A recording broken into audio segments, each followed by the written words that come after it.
Hello, Steve Arts 89. Well, the reviews for Superman, James Gunn's Superman, are coming in, and they are mixed.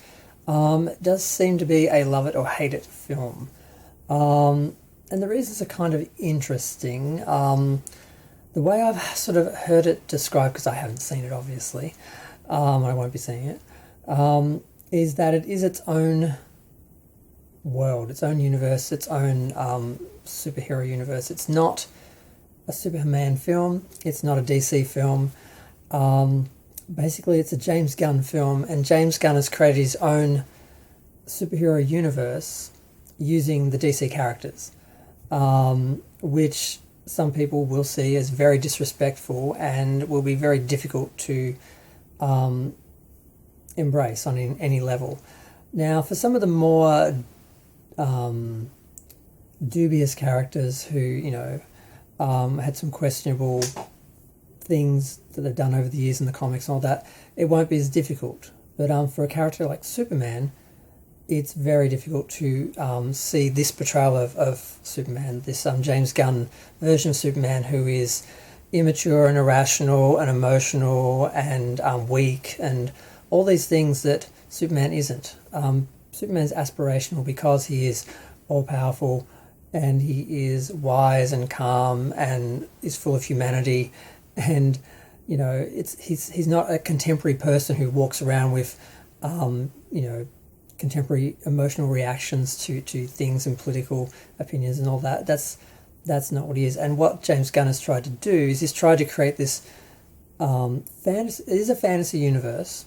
It's not where the old DCU, they tried to put superheroes into the real world in a real context, like they are some sort of gods, aspirational beings. They sort of went that way, and that was the right way to approach the films, but they still did it in a negative, dour, joyless way, with no colour, so they kind of hurt themselves. Had they found a nice balance between the superhero, bright, colourful, fun superhero comics and the serious sort of idea of the characters, then that would have been great. Instead, they went totally in that direction.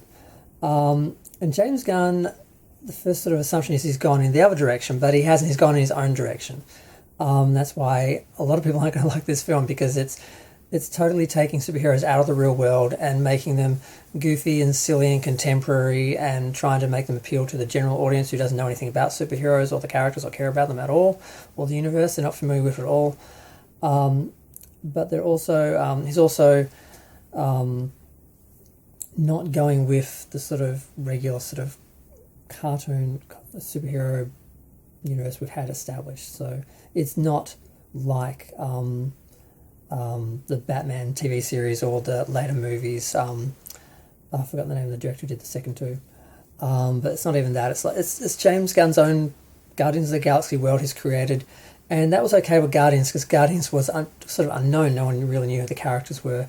You could do anything with them and it didn't matter. That's why it was kind of okay. He kind of got away with that.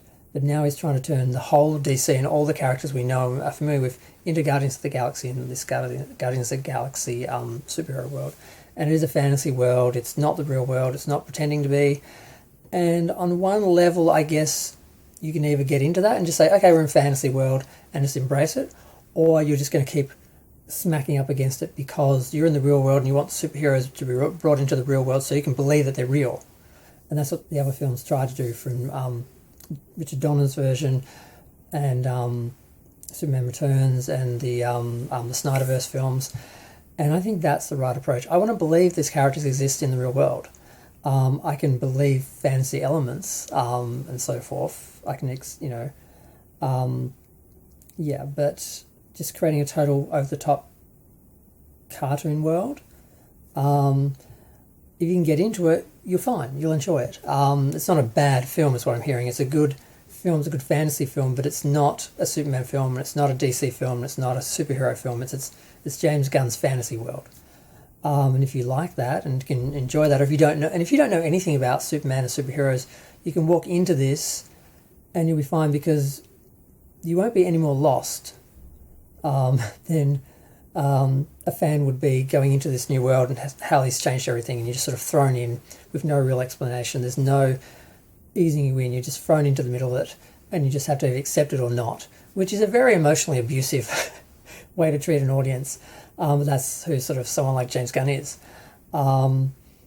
So new people, that's what going to a superhero film would be like, or a Superman film, because they don't know anything about the universe. So it's not going to jar them any more than they would have been jarred anyway. But for existing fans who know the world, know the character, know the universe, there's no easy win. It's just, take it or leave it. So a lot of people are going to hate this film, resent this film, not like this film. Some people are just going to take it as it is, and they're fine. But now the issue is how will this break down? You've got the serious fans, the casual fans, the non-fans. Now I'm hearing the non-fans and kids are going to love the film, and they'll make up a bulk of the audience, so it will make some money. But will it make enough? Because will they come back a lot? Will they do a lot of returns? Will the people who would have previously done returns and brought friends and all that, the serious fans, the casual fans, will they come back if they kind of feel like they're not getting what they want, what they expected? And the criticism of films fans and critics and superhero fans is that, oh, well, you're not accepting the film as it is. You're wanting a Superman film. You're wanting a DC film. You're wanting a superhero universe that you've already seen, that you've already been in. And it's your fault for coming to the film with any sort of expectation or baggage. But it's not an original film. It's a franchise film. This is not a new character that James Gunn's created he can do anything with. This is an established character that people have ownership with and sentimental attachment to and nostalgia to and love of. So that's a big slap in the face, disrespect. I don't care what you think. I don't care what you want. This is what I want to do, what I'm doing. You either like it or you don't, which is a very emotionally abusive way to treat audience and fan base.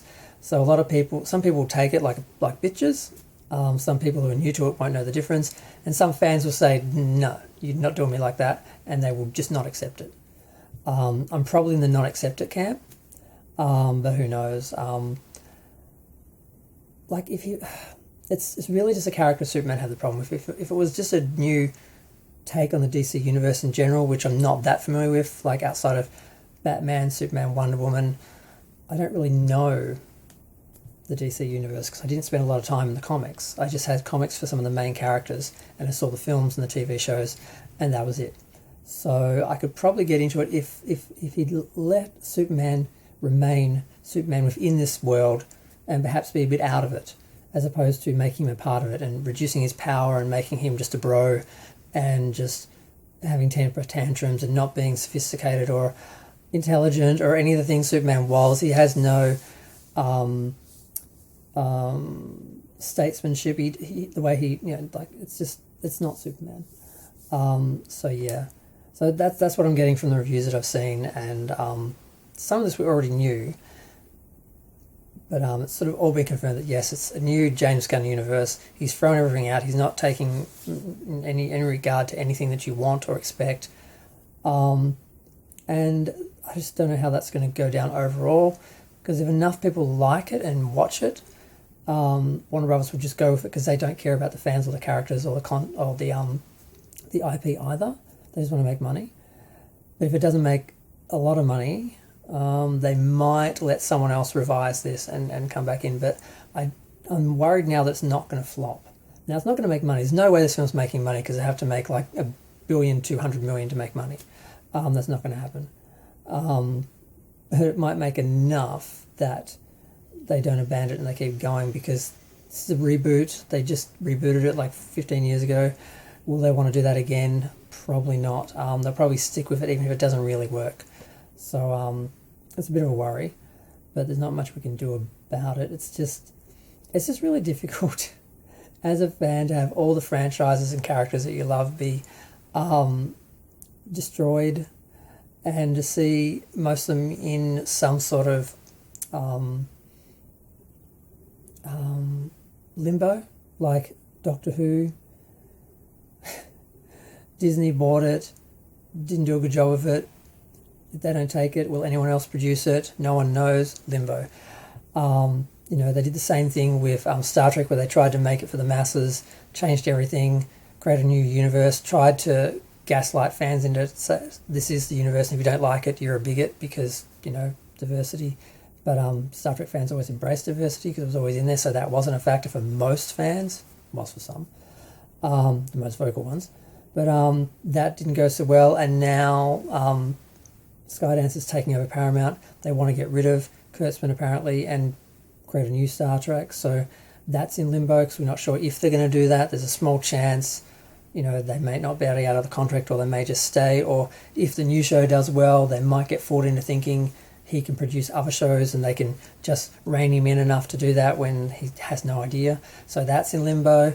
Star Wars is in limbo. They stopped making films. They've got a TV movie they're making, which is Grogu and Mandalorian, but it's not really a Star Wars film. So, and the series, aside from one, which has been popular, but only popular because it's totally anti-Star Wars. It's not fantasy. It's not sci-fi.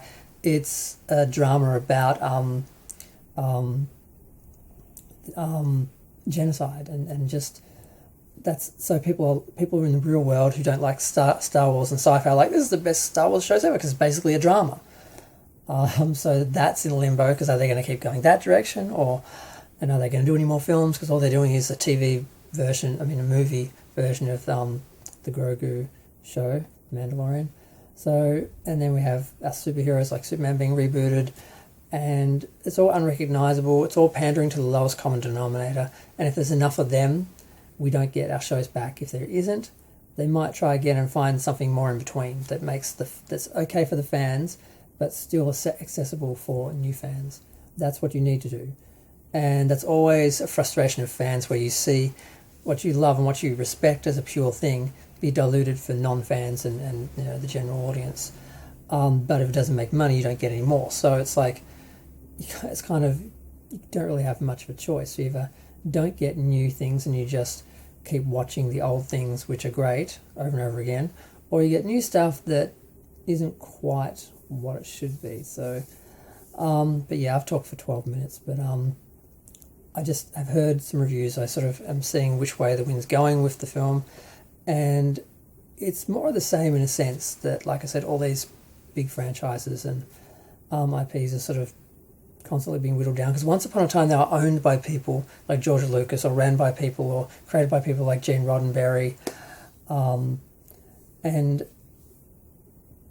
there was basically a direction, and someone like Rick Berman, even after Gene went, to hold things in line, and there was a point where just all the IPs just sort of seemed to be just thrown over to the corporations, and there was just about mass marketing to the mainstream audience, and that's it. And it's just really hard to see things go from being owned by authors and creators, being thrown into the corporate thing and just being thrown into the blender basically to be served out for the masses, regardless of if that respects or maintains what the program, what the show, what the movie, what the character even was in the beginning. And like I said, we're seeing that through everything pretty much. I can't think of anything. Maybe the Smurfs and maybe Fraggle Rock. Some of the Hanson stuff seems to sort of be surviving a little bit. But even Dark Crystal got a great reboot, but people didn't watch it and they cancelled after one season, when it was probably the most recognisable, where it actually felt like the original film. It wasn't like a total change. They were trying to make a Dark Crystal series, and they did. So yeah, so it's just all over the place. And like I said, I can't think of any franchise at the moment that aren't getting this treatment.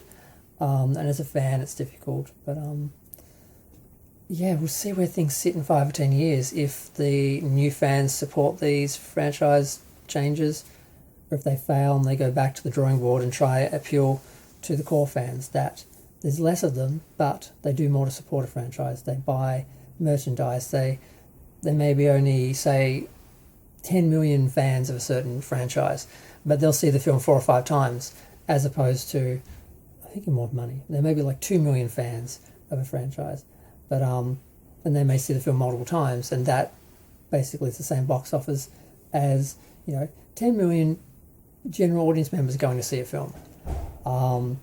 It kind of balances out, but yeah, I don't know, I'm kind of distracted by my neighbours making noise in the hall.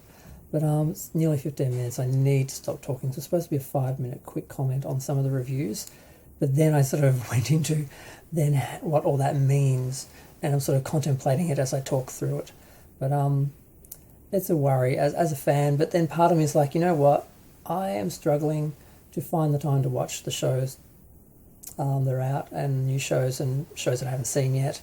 I still have shows from 5-10 years ago I haven't had the time to watch.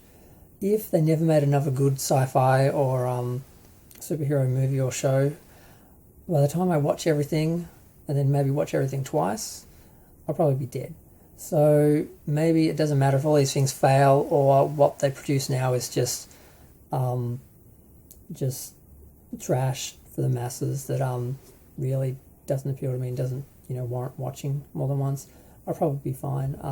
By the time I buy the merchandise for all the things I love, I'll be broke and probably dead. So I probably shouldn't worry about it too much.